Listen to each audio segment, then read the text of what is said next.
To ASPN academy. இப்ப TNPSC candidates மைண்ட்ல இருக்கிற ஒரே ஒரு கேள்வி என்னவா இருக்கும் அப்படின்னா, நான் இந்த டிஎன்பிஎஸ்சியை விட்டு விலகிடலாமா? இல்ல இத கன்டின்யூ பண்ணலாமா? அப்படிங்கிற ஒரு கன்ஃபியூஷனான ஸ்டேட்ல தான் எல்லாருமே இருப்பீங்க. அதுக்கேத்த மாதிரி 2 விதமாவும் வீடியோஸ் சர்க்குலேட் ஆயிட்டே இருக்கும். உங்க கண்ல படுற வீடியோஸ் எப்படி இருக்கும்னா, ஒரு பக்கம் அடுத்த எக்ஸாம் வந்துருச்சு. படிங்க, டெஸ்ட் பேட்ச் ஜாயின் பண்ணுங்க அப்படின்னு சொல்ற மாதிரி வீடியோஸும், இன்னொரு பக்கம் இந்த டிஎன்பிஎஸ்சி வந்து நம்பாதீங்க. நீங்க வந்து பிரைவேட் ஜாப்‌க்கு போங்க. பெட்டர் நீங்க பிசினஸ் பண்ணுங்க அப்படின்னு சொல்ற மாதிரி வீடியோஸும் சர்க்குலேட் ஆயிட்டே இருக்கும். அதனால நீங்க அந்த ஒரு கன்ஃப்யூஷனான ஸ்டேட்லயே இருப்பீங்க. இப்போ இந்த வீடியோல நான் என்னோட சஜஷன தான் சொல்லப் போறேன். ஆனா முடிவு அப்படிங்கிறது முழுக்க முழுக்க உங்களோட கையில தான் இருக்கு. ஓகேவா? யாரோட இன்ஃப்ளூயன்ஸ்லயும் உங்களோட முடிவ நீங்க எடுக்காதீங்க. நீங்க நல்லா யோசிச்சு என்ன வேணும் உங்களுக்கு அப்படிங்கிறத நீங்க முடிவெடுங்க. உங்களோட இந்த சிச்சுவேஷன நீங்க புரிஞ்சுகிட்டு முடிவெடுக்கிறதுக்கு ஒரு இன்சிடென்ட்டோட நான் உங்களுக்கு கனெக்ட் பண்ணி சொல்றேன். அதாவது ஒரு ஊர் இருந்திருக்கு. அந்த ஊர்ல ஒரு பையன், அந்த ஊர்ல இருக்க ஒரு 100 அடி அகலம், ஆழம் இல்ல 100 அடி அகலம் இருக்கிற ஒரு கிணத்த வந்து தாண்டணும் அப்படின்னு முயற்சி பண்றான். அதுக்காக நெறைய நாள் பிராக்டிஸ் பண்றான். ஒரு நாள் வந்து அத தாண்டவும் செய்றான். ஆனா அவன் 99 அடி தாண்டிர்றான். ஆனா அவனால 100 அடி தாண்ட முடியல. 1 அடி தான் வித்தியாசம்னாலும், கண்டிப்பா அவன் வந்து தாண்டியிருக்க முடியாது, ஜெயிக்க முடியாது. உள்ள தான் இருக்கணும். அப்ப என்ன ஆகுதுன்னா, கிணத்துக்குள்ள விழுந்துர்றான். விழுந்தவன் உள்ள இருக்கிற ஒரு வேர பிடிச்சு தொங்கிட்டு இருக்கான். அப்போ அந்த பக்கமா வெளிய ஒருத்தர் போறாரு. அவரு யாரு அப்டின்னா, இந்த பையன் பணம் வாங்குன ஒருத்தர். ஓகேவா? இவன் வந்து கடன் குடுக்க வேண்டிய ஒருத்தரு. அந்த பக்கமா போறாரு. அவர் வந்து என்ன பண்றாரு, ஓடி வந்து இத பார்த்துட்டு ஒரு கயர போட்டு அந்த பையன மேல தூக்க முயற்சி பண்றாரு. மேல தூக்க முயற்சி பண்ணும்போது பார்த்தா, கீழ கிணத்துல வேற என்ன ஆகுதுன்னா, தண்ணியோட மட்டம் கூடிக்கிட்டே வருது. அந்த பையன் சொல்றான், "எனக்கு உடம்பு வலிக்குது. என்னால முடியல. அடிபட்டுருக்கு. என்னால மேல வர முடியாது." அப்படின்னு சொல்றான். ஆனா தண்ணியோட மட்டம் மேல கூடிக்கிட்டே வருது. அப்ப இவரு என்ன சொல்றாரு, "நீ எப்படியாவது கஷ்டப்பட்டு இத புடிச்சு மேல வந்துருப்பா. நீ வந்து உயிரோட இருக்கணும்னா, நீ வந்து தான் ஆகணும்." அப்படின்னு சொல்றாரு. இப்போ நீங்க சொல்லுங்க. இந்த சிச்சுவேஷன்ல அந்த பையன் என்ன முடிவு எடுக்கணும்? ஒண்ணு அவன் வந்து எவ்வளவு வலி, வேதனை இருந்தாலும் அத பொருட்படுத்தாம, அதோட அவன் அந்த கயற புடிச்சு வெளிய வந்து தான் ஆகணும். இல்லாட்டினா அவன் உயிர் போயிரும். இந்த டைம்ல அவன் அந்த மாதிரி என்னால வர முடியாது அப்படின்னு சொல்றான்னு வச்சுக்கோங்க. கண்டிப்பா அவனால உயிர் வாழ முடியாது. 2வது இதுல இன்னொரு விஷயம் இருக்கு. அதையும் செய்யாம அந்த பையன் அந்த காப்பாத்துறவங்க இருக்கான் பாத்தியா? அவங்கள பார்த்து கேட்குறான். "என்ன காப்பாத்துனா, நான் வெளிய வந்து உனக்கு குடுக்க வேண்டிய பணத்த குடுத்துருவேன்ல. உன் பணம் உனக்கு கிடைக்கணுன்றதுக்காக தான் என்ன நீ காப்பாத்த முயற்சி பண்ணிட்டு இருக்கியா?" அப்படின்னு திரும்ப கேட்குறான். இது கொஞ்சமாவது நியாயமா? அந்த பையன் இருக்கிற சிச்சுவேஷன்ல தான் இப்ப நம்ம எல்லாருமே நெறைய பேர் இருக்கோம். ஆக்சுவலா என்னன்னா, நம்மளுக்கு ஒரு மனிதரோட மைண்டே என்ன அப்டின்னா, நம்ம என்ன ஒரு மனக்குழப்பத்திலயும், வேதனையில இருக்கிறோமோ, அதுக்கு சப்போர்ட் பண்ற மாரி யாரு பேசுறாங்களோ, கண்டிப்பா அத தான் வந்து விரும்பும். மனிதரோட இயல்பே அதுதான். ஓகேவா? நான் வந்து இப்டி டிஎன்பிஎஸ்சி பண்ணிட்டாங்க, இந்த மாதிரி பண்ணிட்டாங்க. கண்டிப்பா டிஎன்பிஎஸ்சி பண்ணது 100க்கு 200% மாணவர்களுக்கு அவங்க பண்ணது அநீதி தான். அத யாருமே நியாயப்படுத்தவே முடியாது. அவங்களுக்கு என்னைக்குமே நம்மளோட கஷ்டம் புரிஞ்சதே கிடையாது. இனிமேலும் புரிய போறதும் கிடையாது. ஆனா, அது எல்லாமே நம்மளுக்கு தெரிஞ்சு தான் இந்த ஃபீல்டுக்குள்ள நம்ம வந்திருக்கோம். உங்களோட வலிக்கு மருந்து போடுற மாதிரி, உங்களுக்கு சப்போர்ட் பண்ணி பேசுறவங்கள தான் உங்க மனசு இப்ப தேடுது. ஆனா, அது வந்து உங்கள மிஸ்கைட் பண்றாங்க. அத புரிஞ்சுக்கோங்க. இப்போ நம்மளோட பேரண்ட்ஸும், நம்மளோட டீச்சர்ஸும் நம்ம சின்ன வயசுல இருக்கும்போது, "நீ நல்லா படிப்பா, படிப்பு தான் உன் வாழ்க்கைய காப்பாத்தும். உன்னோட ஒரு வேல தான் உன்னோட ஃபேமிலிய அடுத்த லெவலுக்கு கொண்டு போகும்." அப்படின்னு எவ்வளவோ அட்வைஸ் பண்ணியிருப்பாங்க. ஆனா, அது நம்ம தலையில ஏறி இருக்காது. அந்த டைம்ல நம்மளுக்கு நம்ம கூட விளையாடுற ஃப்ரெண்ட்ஸும், என்ஜாய் பண்றது, டிவி பார்க்கறது இதுதான் வந்து பெருசா தெரியும். நம்மளுக்கு அட்வைஸ் பண்றதெல்லாம் கோவம் வரும். அவங்க மேல எரிச்சல் வரும். ஓகேவா? இதையும் தாண்டி நம்ம நம்ம பேரண்ட்ஸையோ, நம்ம டீச்சர்ஸையோ நம்ம "ஏன் நீங்க ஏன் என்ன படி படின்னு சொல்றீங்க? நான் பெரிய ஆளாகி படிச்சு ஒரு நல்ல வேலைக்கு போனா, உங்கள நல்லா ஜாலியா வச்சு காப்பாத்துவேன். உங்கள நல்லா வசதியா வச்சு பார்த்துக்குவேன்னு தான் என்ன வந்து படின்னு சொல்றீங்களா?" அப்படின்னு ஒரு கேள்விய திரும்ப அவங்கள பார்த்து நம்ம கேட்க முடியுமா? இல்ல கேட்டுருக்கோமா? இல்ல இல்லையா? அப்படி கேட்டா அது நியாயமானதே கிடையாது அப்படின்னு நம்மளுக்கே தெரியும். அதே ஸ்டேட்ல தான் இப்போ எல்லா அகாடமி சேனலும் இருக்காங்க. எல்லாருமே அந்த கயர போட்டு அந்த கிணத்துலருந்து அந்த பையன தூக்குன அ ஆள் இருந்தாரு இல்லையா? அந்த மாதிரி தான். அவங்க என்ன சொல்றாங்கன்னா, "அடுத்த எக்ஸாம் வந்துருச்சு.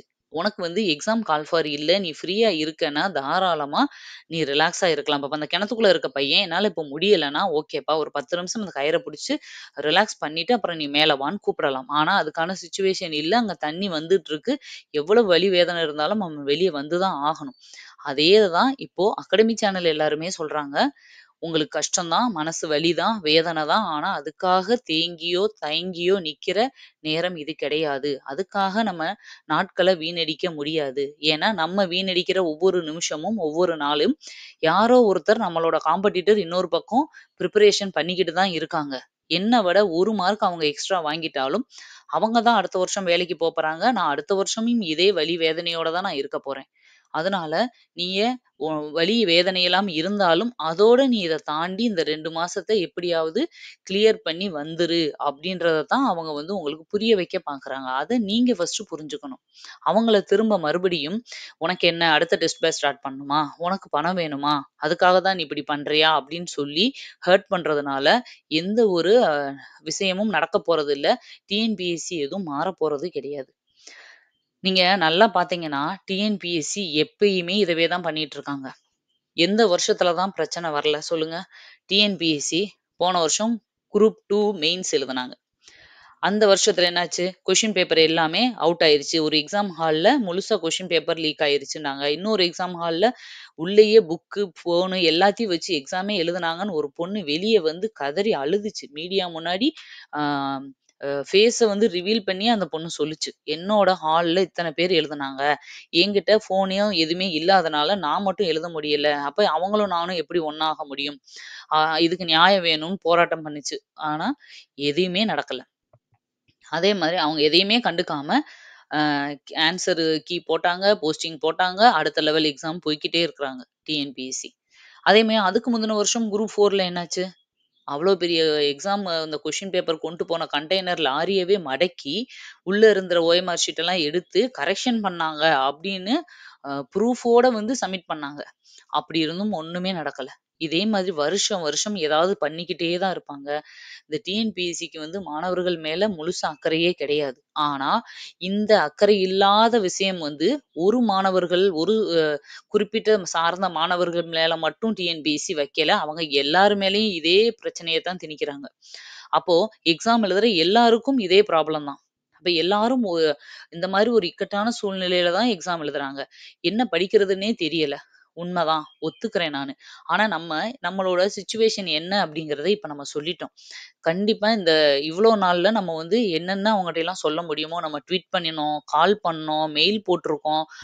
இன்னும் நெறைய விஷயங்கள் வந்து பண்ணிட்டு தான் இருக்கோம். அப்போ அவங்க காதுக்கும் போயிருச்சு. பிரச்சனை என்னன்றதும் தெரிஞ்சிருச்சு. கண்டிப்பா இத அவங்க மனசுல வச்சுட்டு, அடுத்த குரூப் 2ல லிபரலா கொஸ்டின்ஸ் எடுக்கிறதுக்கான சான்சஸ் நெறைய இருக்கு. லிபரலா இல்லாட்டி கூட, நம்மளுக்கு குடுத்த சிலபஸ்ல இருந்து ப்ராப்பரா கொஸ்டின் எடுக்கிறதுக்கு சான்சஸ் நெறையவே இருக்கு. அப்போ நம்ம இதவே நெனச்சுட்டு, அடுத்த எக்ஸாம்ல உண்மையிலேயே நம்ம எதிர்பார்த்த மாரி கொஸ்டின் நல்லா வந்துட்டு, நான் ஆனா ஒழுங்கா ப்ரிப்பேர் பண்ணாமவோ, ரிவிஷன் பண்ணாமமோ போயிட்டா, இத விட மனசு வேதனையும், நம்மளுக்கு வந்து குற்ற உணர்வும் அதிகமாயிரும். ஓகேவா? அப்ப ரொம்ப கஷ்டப்பட வேண்டியிருக்கும் நம்ம. அதனால, இப்ப நீங்க என்ன மேடம் சொல்ல வர்றீங்க அப்டின்னா, நீங்க எப்படி வேணாலும் படிங்க. சரியா? அது உங்களோட சாய்ஸ். கோச்சிங் போய் படிங்க, இல்ல வீட்லயே படிங்க, இல்ல ஜாபுக்கு போய்க்கிட்டே படிங்க, இல்ல ஏதாவது ஒரு பிசினஸ் பண்ணிக்கிட்டே படிங்க. ஓகே. எதுவா இருந்தாலும் அது உங்களோட சாய்ஸ். ஆனா, டிஎன்பிஎஸ்சிய பத்தி விட்டு விலகணும் அப்படிங்கிற முடிவ மட்டும் எடுக்காதீங்க. அதுதான் என்னோட சஜஷன்.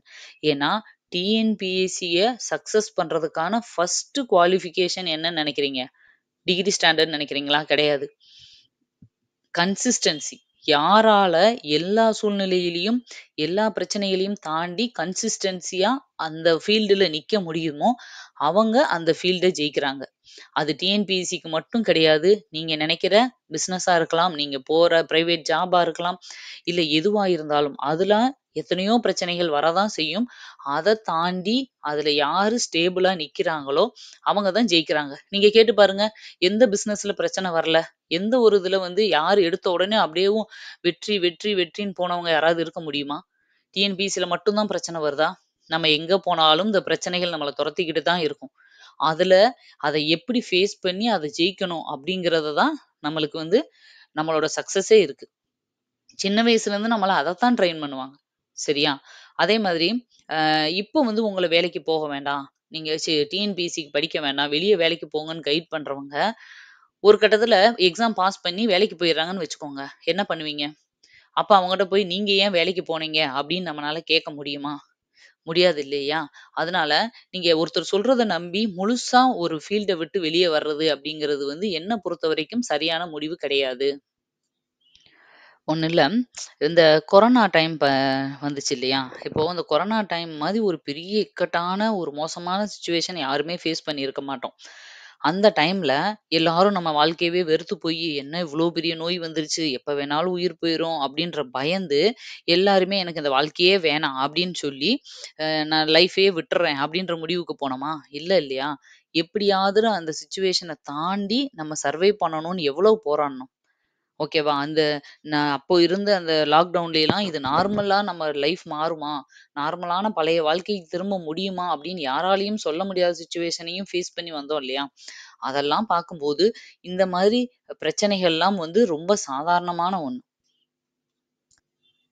நீங்க பார்த்தீங்கன்னா, நம்ம ஈவன் நம்ம வீட்லயே கூட இல்ல நம்மள சுத்தி நீட்டு, ஜேஇ இந்த மாதிரி எக்ஸாமுக்கு ப்ரிப்பேர் பண்ற கம்மியான வயசு பிள்ளைங்க.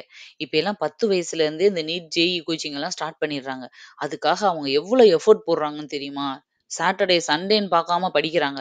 10 வயசுலேருந்து ஒரு பிள்ளை முழுக்க முழுக்க அதுக்காக டைம் ஸ்பெண்ட் பண்ணி, எல்லாமே சாக்ரிஃபைஸ் பண்ணி படிக்கிறதுக்கு ரெடியா இருக்கு. ஈவன் உங்க வீட்லயே பசங்க, பொண்ணுங்க இருப்பாங்க. அவங்களுக்கு நீங்க சொல்லிட்டு இருப்பீங்க. எப்படியாச்சும் இந்த நீட்டுக்கு பாஸ் பண்ணிறணும். எப்படியாவது ஜேஇய பாஸ் பண்ணிடுறோம். இப்ப இருந்தே அந்த கோச்சிங், இந்த கோச்சிங்ன்னு அனுப்புவோம். எத்தன வருஷம் அந்த எக்ஸாமுக்காக அவங்க பொறுமையா படிக்கிறாங்க, ப்ரிப்பேர் பண்றாங்க. அதுல எவ்ளோ பிரச்சனைகள அவங்க ஃபேஸ் பண்ணுவாங்க. இந்த 5த்ல இருந்து படிக்கிறது மட்டும் இல்லாம, 12த் முடிச்சதுக்கப்புறம் நீட் எக்ஸாமையே 3 தடவ, 4 தடவ, ஜேஇ எக்ஸாமையே 3 தடவ, 4 தடவ வெயிட் பண்ணி திரும்ப திரும்ப எழுதுற பிள்ளைங்க எவ்ளோ பேர் இருக்காங்க.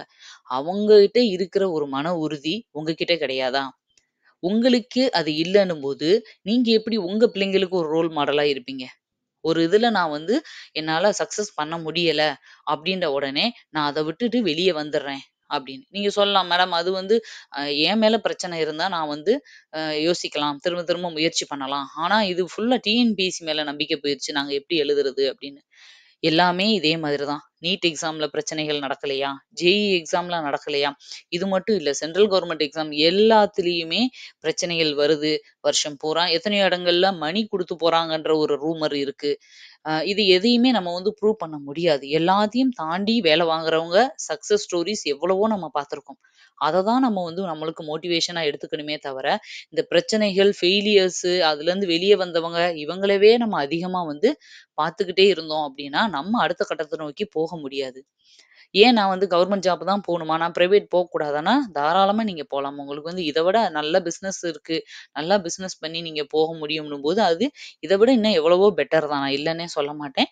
கவர்மெண்ட் வேல அப்டின்னா, உங்களுக்கு வந்து 60 வயசு வரைக்கும் ஜாப் கேரண்டி. ஒரு 9 டூ 5 ஜாபு. லேடீஸுக்கு வந்து ஒரு சேஃபானது. அது மாரி இயர்லி ப்ரமோஷன் இருக்கும், இன்கிரிமென்ட் இருக்கும். இந்த மாதிரி விஷயங்கள்லாம் இருக்கு அப்டிங்கிறதுக்காக தான், நம்ம வந்து இதுக்குள்ள வந்திருப்போம். பட் இத விட எனக்கு பெட்டரா கிடைக்குது. இத விட பெட்டரா என்னால பண்ண முடியும்னு உங்களுக்கு கான்ஃபிடென்ட் இருந்தா, தாராளமா நீங்க வந்து பிரைவேட் ஜாப்போ, இல்ல வந்து ஒரு தனி பிசினஸோ தொடங்கலாம். அத நீங்க தான் உங்க மைண்ட் கிட்டே கேட்டுக்கணும். எனக்கு இது வேணுமா? இது வேணுமா?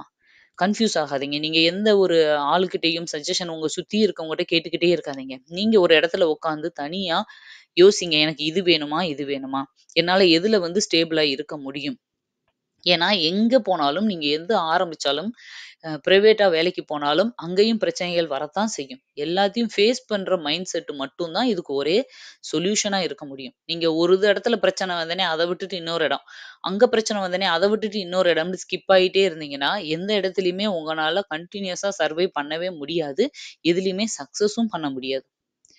அதாவது உங்களுக்கு எப்பயுமே நெறைய சாய்ஸஸ் இருந்தாலே இந்த கன்ஃப்யூஷன் வந்துகிட்டு தான் இருக்கும். ஒருத்தங்கிட்ட வந்து அம் அ பிரியாணி, பரோட்டா, தண்ணிச்சோறு, அம் இன்னும் நெறைய இட்லி, தோசைன்னு வச்சு, "இதுல எது வேணும்?" அப்படின்னு கேட்டா, கண்டிப்பா அவன் இருக்கிறதுலயே பெஸ்ட்டா பிரியாணி வேணுன்னுவான். இல்ல அவனுக்கு பரோட்டா பிடிச்சிருந்தா பரோட்டா பிடிக்கும்னு சொல்லுவான். ஆனா, ஒருத்தன்கிட்ட வெறும் தண்ணி சோற குடுத்து, "இதுதான் இருக்கு. உனக்கு எது வேணும்னு?" கேட்டா, அவன் ஓகேன்னு அத வாங்கி சாப்பிட்டுடுவான். அதுதான் இருக்குன்ற சிச்சுவேஷன்ல நம்ம அதத்தான் சூஸ் பண்ணுவோம். நெறைய ஆப்ஷன் வச்சாலே நம்ம மைண்ட் கன்ஃப்யூஸ் ஆயிரும். நான் டிஎன்பிஎஸ்சிக்குள்ள நுழையும்போதே, இதுதான் என்னோட ஃப்யூச்சர். இதுதான் என்னோட எதிர்காலம். இதுல நான் ஜெயிச்சு வேலைக்கு போவேன் அப்படிங்கிற ஒரே ஆப்ஷன் நீங்க வச்சுக்கிட்டீங்கன்னா, கண்டிப்பா டிஎன்பிஎஸ்சிய எவ்வளவு வேகமா கிராக் பண்ண முடியுமோ, உங்கனால பண்ண முடியும். நீங்க எப்பயுமே உங்க மைண்ட்ல செகண்ட் தாட்ல வந்து பிரைவேட் ஜாப் போவோமா?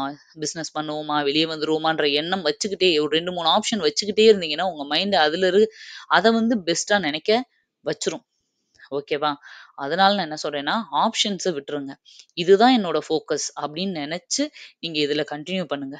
நான் ஃபைனலா சொல்ற ஒரே வார்த்தை என்ன அப்படின்னா, எதையும் பார்த்து பயக்கவோ, வியக்கவோ செய்யாதே. இதுதான். உங்க லைஃப்ல எப்பயுமே நீங்க வந்து உங்க லைஃப் லாங் எடுத்துட்டு போக வேண்டிய விஷயம் இதுதான். Always keep your mind in balance state. எதையும் பார்த்த உடனே பயப்படாதீங்க. ஐயோ! இது இவ்ளோ கஷ்டமா? ஐயோ! இது இவ்ளோ பெரிய யார பார்த்தும், எதை பார்த்தும் பயப்படாதீங்க. அதே மாதிரி வியக்காதீங்க. எத பார்த்தும் ஐயோ! சூப்பர். ஐயோ! இது இப்படி. உடனே ரொம்ப உணர்ச்சி வசப்பட்டு வியப்படைகிறது, இல்ல பயக்கிறது. இந்த 2 விஷயத்தையும் லைஃப்ல விட்டுட்டாலே, நம்ம வந்து மைண்ட் எப்பயுமே ஸ்டெடியா இருக்கும். எல்லா இடத்திலயும் நம்மனால முடிவுகள வந்து தெளிவா எடுக்க முடியும். ஓகேவா? இப்போ நான் 2க்குமே நான் உங்களுக்கு சொல்லியிருக்கேன். நீங்க வந்து என்ன பொறுத்தவரைக்கும் டிஎன்பிஎஸ்சிக்குள்ள வந்துட்டா, அத வந்து கன்டின்யூ பண்ணும். அதாவது விட்டு விலகவே கூடாது. கடைசில டார்கெட் வந்து போஸ்டிங் வாங்குனதா தான் இருக்கணும். அப்படிங்கிறத நான் நெனப்பேன். பட் உங்களோட மைண்ட் செட் என்ன? உங்களோட சிச்சுவேஷன் என்ன? அப்படிங்கிறத நீங்க நெனச்சு முடிவெடுங்க. இதுல நீங்க வந்து ஒரு கொஸ்டின் கேட்பீங்க. எனக்கு தெரியும். கமெண்ட்ல கேட்பீங்க. எங்களுக்கு வந்து இந்த இது பிரச்சனை கிடையாது மேடம். அடுத்த எக்ஸாம்க்கு நாங்க எப்படி படிக்கிறது? அதுதான் எங்களோட பிரச்சனை. இப்ப நான் என்ன சொல்றேன்னா, இந்த கொஸ்டின் பேப்பர்ல கண்டிப்பா ஒரு 50 கொஸ்டின் என்னன்னே தெரியாத கொஸ்டின் வந்துச்சு. அத நான் ஒத்துக்கிறேன். ஓகேவா? அப்ப அடுத்த தடவ நான் என்ன படிக்கணும்? அது யாருக்குமே தெரியாது. அதுதான் இங்க இருக்கிற நம்மளுக்கு இருக்கிற ஒரு பாசிட்டிவான விஷயம். என்ன படிக்கணும் அப்படிங்கிறது யாருக்குமே தெரியாது. எல்லாரும் நம்மள மாதிரியே தான் படிக்க போறாங்க. அதே புக்ஸ வச்சு, அதே சோர்ஸஸ வச்சு தான் அவங்க பிரிப்பேர் பண்ண போறாங்க. அவங்க தான் நம்மளுக்கு காம்படிட்டர். அப்ப நம்மளோட காம்படிட்டர் நம்மளுக்கு ஈக்குவலா தான் இருக்காங்கன்னும்போது நம்ம பயப்பட தேவையில்லை. அதே மாதிரி 50 கொஸ்டின் தெரியாத கொஸ்டின் வந்துச்சுன்றத நான் ஒத்துக்கிறேன். யாருக்குமே தெரியாத கொஸ்டின் தான். ஆனா, ஒவ்வொரு வருஷமும் கொஸ்டின் பேப்பர்ல நீங்க எவ்வளவு தான் படிச்சுட்டு போனாலும் 50 கொஸ்டின் தெரியாத கொஸ்டின் இருக்கும் அப்படிங்கிறது உங்களுக்கு தெரியுமா? தெரியாதா? அது நம்ம தெரிஞ்சு அக்செப்ட் பண்ணிட்டு தான் தெரியாத கேள்விகளுக்கு விடையளிப்பது எப்படின்றத பிராக்டிஸ் பண்ணிட்டு போறோம். அது மாதிரி இந்த வாட்டி இந்த 50 கொஸ்டின அது மாதிரி நீங்க எடுத்துக்கோங்க. மேபி இன்னும் கொஞ்சம் சேர்த்து கூட தெரியாத கொஸ்டின்ஸ் இருக்கலாம். 70 கொஸ்டின் கூட தெரியாம இருந்திருக்கலாம். ஓகே. 70 கொஸ்டின் இந்த வாட்டி தெரியாத கொஸ்டின் வந்துச்சு. அத நான் உங்கட்ட எப்பயுமே சொல்லியிருக்கேன். 150 கொஸ்டின் தான் ஸ்டேட் ஃபர்ஸ்ட் படிச்சவங்களுக்கு கூட தெரிஞ்சிருக்கும். மிச்சம் இருக்க 50 கொஸ்டின எத்தனையோ பேர் வந்து சாய்ஸ யூஸ் பண்ணி போடுவாங்க. டெக்னிக்க யூஸ் பண்ணி போடுவாங்க. ஒரு சில பேர் ஏபிசிடி போடுவாங்க. இங்கி, பிங்கி, பாங்கி போடுவாங்க. எரேசர்ல ஏபிசிடிய போட்டு உருட்டி போட்டவங்க கூட இருக்காங்க. அது அவங்களோட சாய்ஸ். ஓகேவா? லக்ல பாஸ் ஆயிட்டாங்கன்னு சொல்லி நம்ம யாரையும் ஆனா நீங்க யார வேணாலும் கேட்டு பாருங்க. எனக்கெல்லாம் லக்கே கிடையாதுப்பா. ஒரு சில பேரு ஏபிசிடி போட்டா கூட கரெக்ட் ஆகும். ஆனா எனக்கு லக்கே கிடையாதுன்னு தான் எக்ஸாம் எழுதுன 14,00,000 பேரும் சொல்லுவாங்க. அப்ப யாரு தான் லக்ல பாஸ் ஆகுறாங்க? புரியுதுங்களா? அதனால லக்குன்னு ஒண்ணு கிடையாது. நம்மள மாதிரியே அவங்களும் ஏதோ ஒரு டெக்னிக்க யூஸ் பண்றாங்க. அதே மாதிரி அவங்களுக்கு 5 கொஸ்டின் கரெக்ட்டா இருக்கும். அவங்களுக்கு தப்பான கொஸ்டின் எனக்கு கரெக்ட்டா இருக்கும். இப்படிதான். அத அக்செப்ட் பண்ணிக்கோங்க. நம்மளுக்கே நீங்க வாங்கியிருக்க மார்க்ல எத்தனையோ கொஸ்டின்ஸ் வந்து நீங்க ஃப்ளூக்ல போட்டு வாங்கியிருப்பீங்க. அப்ப உடனே உனக்கு லக்குன்னு நம்ம சொல்ல முடியுமா? அந்த 4 மார்க்னாலயும், 5 மார்க்னாலயும், லக்ல வந்த மார்க்னாலயும் எந்த பிரயோஜனமே இருந்திருக்காது. எல்லாம் ஒண்ணுதான். அதனால இத அக்செப்ட் பண்ணிக்கோங்க. டிஎன்பிஎஸ்சி இப்படிதான் இதுவரைக்கும் இருந்திருக்கு. இனிமேலும் இருக்க போது. ஓகேவா? அவங்களுக்கு தேவை வருஷத்துக்கு 5000 பேரோ, 10,000 பேரோ. அது யாரா இருந்தாலும் பரவால்ல. கூட்டிட்டு போய் நாங்க ட்ரெய்னிங் குடுத்து அதுக்கப்புறம் வேலையில சேர்த்துக்குவோன்ற மைண்ட் செட்டுக்கு வந்துட்டாங்க. இப்படிதான் ரொம்ப சூப்பரா தான் இருக்கணும் அப்படின்றத அவங்க எதிர்பார்க்குறாங்கன்ற மாரி தெரியல. சிக்கிற ஒரு 5000 பேர எடுத்துட்டு போற மாரி தெரியுது. ஆனா நான் இந்த ஃபீல்டுக்குள்ள வந்துட்டேன். ஓரளவு சக்சஸ் பண்ணிட்டேன். ஓகேவா? இன்னும் கொஞ்சம் முயற்சி பண்ணேன்னா, அடுத்த தடவ இப்ப 99 அடி போனவன் இன்னும் 1 அடி கொஞ்சம் அடுத்த தடவ பிராக்டிஸ் பண்ணான்னா, கண்டிப்பா வந்து அந்த கிணற தாண்டிருவான். அது இவ்ளோ நாள் போட்ட முயற்சி எல்லாத்தையும் வீணாக்கிட்டு வெளிய வந்துறக்கூடாது. ஒருவேள ஒரு கட்டத்துல நான் எனக்கு வேணான்னு சொல்லிட்டு நான் வெளிய போயிட்டு, ஒரு 5 வருஷம் கழிச்சோ, 10 வருஷம் கழிச்சோ, ஐயோ! அன்னைக்கு எனக்கு 2 மார்க்ல தான் போச்சு, 3 மார்க்ல தான் போச்சு. ஒருவேள நான் திரும்பியும் ஒரு தடவ 2 வருஷம் நான் எக்ஸாம் அட்டெண்ட் பண்ணியிருந்தேன்னா, நான் வாங்கியிருப்பேன். நான் தேவையில்லாம அன்னைக்கு கோவத்துல டிஎன்பிஎஸ்சிய விட்டு வெளிய வந்தது தான் தப்புன்னு பின்னாடி யோசிக்கிற மாரி ஒரு சிச்சுவேஷனும் வந்துறக்கூடாது. அதையும் நம்ம யோசிச்சுக்கணும். ஓகேவா? ஆல்ரெடி வந்துட்டோம். அ இ இத்தன வருஷத்த ஸ்பெண்ட் பண்ணிட்டோம். இந்த வருஷம் ஸ்பெண்ட் பண்ணதெல்லாம் பிரயோஜனப்படுத்தணும் அப்டின்னா, கண்டிப்பா நம்ம சக்சஸ் பண்ணியே ஆகணும். அதுவரைக்கும் மைண்ட ஸ்டெடியா வச்சுட்டு, நீங்க வந்து ப்ரிப்பேர் பண்ணுவீங்க அப்டின்னு நான் நம்புறேன். உங்களுக்கு வேற ஏதாவது டவுட் அப்டின்னாலும், வாட்ஸ்அப் நம்பர்ல வந்து நீங்க எங்கள கான்டாக்ட் பண்ணலாம். நீங்க வந்து எப்படி படிக்கிறது? என்ன பண்ணலாம்? எப்படி வந்து ஸ்டடி பிளான் போடுறது? அப்படிங்கிறது எல்லாத்தையும் நான் உங்களுக்கு வந்து அடுத்த ஒரு வீடியோல ஒரு ஃப்ரீ ஸ்டடி பிளான் குடுக்குறேன். இந்த மிச்சம் இருக்க நாள்கள்ல ப்ராப்பரா பிளான் பண்ணி படிங்க. நீங்க நெறைய பேர் ரிவிஷன் மட்டும் தான் பண்ண வேண்டியிருக்கும். ஆல்ரெடி படிச்சுட்டீங்க. அத ப்ராப்பரா பண்ணிட்டு போங்க. கண்டிப்பா அடுத்த எக்ஸாம்ல கொஸ்டின்ஸ் நல்லா வரும்னு நம்ம நம்புவோம். ஓகே. அடுத்த வீடியோல மறுபடியும் உங்கள நான் மீட் பண்றேன். Thank you. பை.